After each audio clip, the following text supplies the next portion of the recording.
Hey guys, what's up? Welcome back here to today's edition of Intuitive Angling, and really appreciate you guys coming by the channel to watch today's video. Really appreciate that.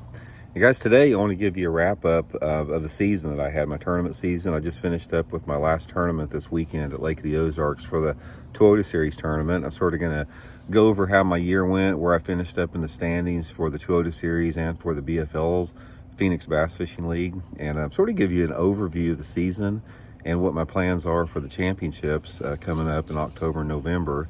And hopefully maybe you guys can learn something out of my season here. Just sort of going to share some things with you guys that work for me. I'm going to get into that in today's video. I'm also, before we get started guys, your favorite part of every video, just the housekeeping tips. Keeps the channel on YouTube here. Just want to invite everybody, if you haven't had a chance, to please consider hitting that subscribe button here at Intuitive Angling. Good way to support the channel, along with becoming a channel member, using all the links I put in the description. And a big thank you to everybody that's been using my tackle warehouse links to purchase your tackle, including my Blaukat throwback jigs. You guys are the reason this channel's on YouTube, so big thank you for me and my family there. Okay guys, just sort of here's the Angler of the Year seasons. I wound up finishing in 20th place in the Phoenix Bass Fishing League in the Ozarks division. I know they just released the Toyota Series, and I wound up finishing 18th place in the Plains Division Toyota Series, which means I qualified for the Toyota Series Championship and the BFL Regional, both tournaments. So getting 2 top 20s, pretty happy with that, because I think what a lot of people don't understand, guys, is those tournaments, like the Toyota Series tournaments and the Phoenix Bass Fishing League, there's no difference, or there's no daylight hardly whatsoever between the talent level at that level of fishing versus like the Elite Series or the Bass Pro Tour. Guys, I fished against all those guys, and it wasn't like that 25 years ago, but now everybody is so good, everybody has access to the same information. I am confident that you could take the top 20 in either one of those divisions and put them in the Elite Series or the Bass Pro Tour, and you would have probably a good percentage of them qualify for the Classic or the Red Crest. A lot of you guys must say, oh yeah, right, Randy. I'm telling you guys, I fished around these guys. I know what it takes to do well in tournaments, and that's that's just one of sort of those things I think a lot of people need to give credit where credit is due. Is everybody's good. Everybody is so good anymore. But anyway, I wanted to go over how I finished in the top 20 in Angler of the Year in both circuits, not having any live scope whatsoever. And 2 or 3 of the tournaments, I never had any electronics. My electronics were broken. So a lot of you guys say out there, it's like, oh, Randy, keep up with the times, keep up with electronics. You're gonna get left behind. Your time's past, Grandpa. I heard it all. Well, 2 top 20s for those circuits without any live scope proves that you can do it. And that's sort of the point. What I want to talk about in this video here is, don't get sucked in. Hear those noise, guys. I'm down here. I'm sort of dragging this morning. Kim and I are down. We went down to Rogers, Arkansas, Bentonville, Arkansas this weekend to hang out with some friends at a Airbnb, and then we didn't get in bed till late last night. I'm a little dragging.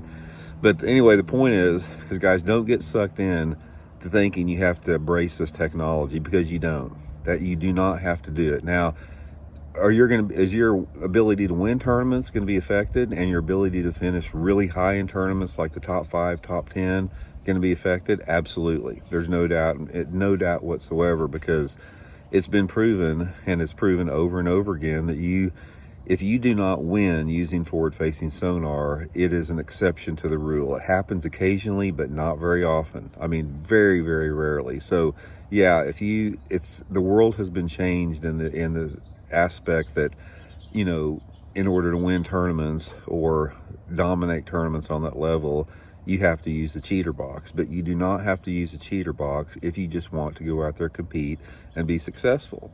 I mean, if I would have been completely efficient and landed every bass that hit me this year that I hooked not using forward-facing sonar, I probably would have been in the top 5 in Angler of the Year in both of those points. But everybody can say that to some extent. But if you're one of those anglers out there that feel like, your time has passed and you're getting left behind, and you know, this is a young dude's game, and if you don't keep up with technology, you can't do it.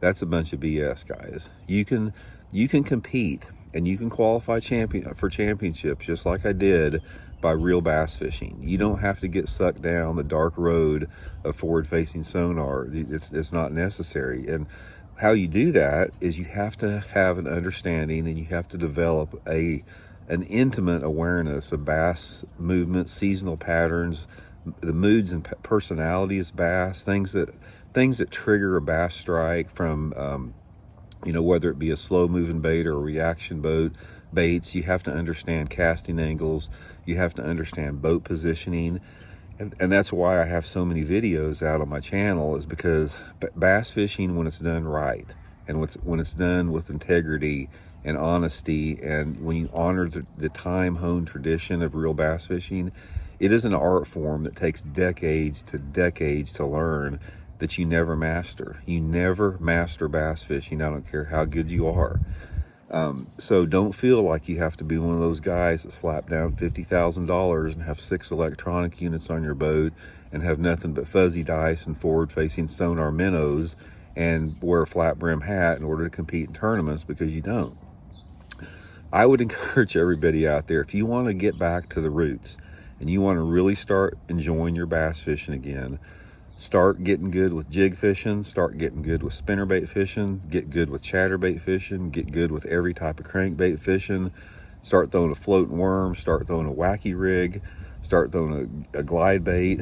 That is the techniques, and that's the lures that will allow you, like I did, to finish in the top 20 in both of my divisions, and you know, leave a large percentage of the spotlighters behind by doing that.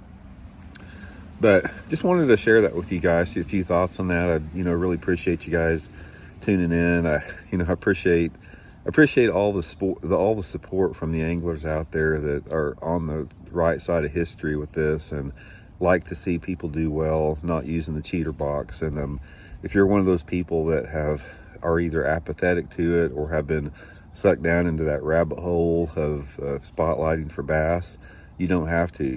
Guys, you can redeem yourself, and you can quit using that, and you can, you know, learn to become, you know, a real bass angler, because I can promise you the satisfaction and the gratification and the ability to fully embrace the sport of bass fishing and the feeling that comes with that is second to none once you start doing that. So anyway, guys, hope you're all well. We'll talk later. See you. Okay, guys, one other thing I need to add in after I shut the video off there for you guys that are still tuned in. I just want to talk a little bit about the 2 postseason tournament championships I qualified for, the BFL, or the Phoenix Bass Fishing League Regional at Pickwick Lake, and the Toyota Series Championship at Lake Wheeler. I'm not going to go to the BFL Championship, or the Phoenix Bass Fishing League BFL Championship, for this reason. Number one, like I said, there's 200 anglers in it. They charge you to go to the regional now. I think it's $330 to go there as an entry fee. It's not even a free entry fee, which is ridiculous. I've never heard of a championship. You know, I've had to pay it last year when I made it too, but I don't agree with you shouldn't have to pay to fish a championship you qualified for. But the main thing with it, guys, is from a business perspective, it's not worth it, because if it was close to my house, like if it was on a couple-hour drive like it was last year it was at Lake Eufaula, Oklahoma, which wasn't that bad for me. But this tournament, I'd have to pay $330 to fish it. I'd have to drive for 500 miles. I'd have to spend probably $600, or I don't know, yeah, probably $500 or $600 on motels, $500 or $600 at least in gas. And last year I finished 23rd in the tournament, or 21st. And I won $600 for finishing 21st out of 200. So it's a terrible business decision. So I decided I'm not going to fish it. Obviously, I am going to fish the Toyota Series Championship because it's over $200,000 for first. And that's what I want to talk about a little bit here. I fished a ton of tournaments on Lake Wheeler, all different times of the year, spring, fall, every time. And I really like the lake. I've done pretty good there. Lake Wheeler is it's one of those lakes. The reason I like the lake there, I usually do good in tournaments there. I don't like fishing the lake because it's one of the more least attractive lakes, you know, on the country. You got dog food plants and industrialization along the shorelines. You guys know how I like quiet and serenity, but from a aesthetic viewpoint, it's not a very good lake, but it's got a decent fishery in it, and there's a lot of shallow water options.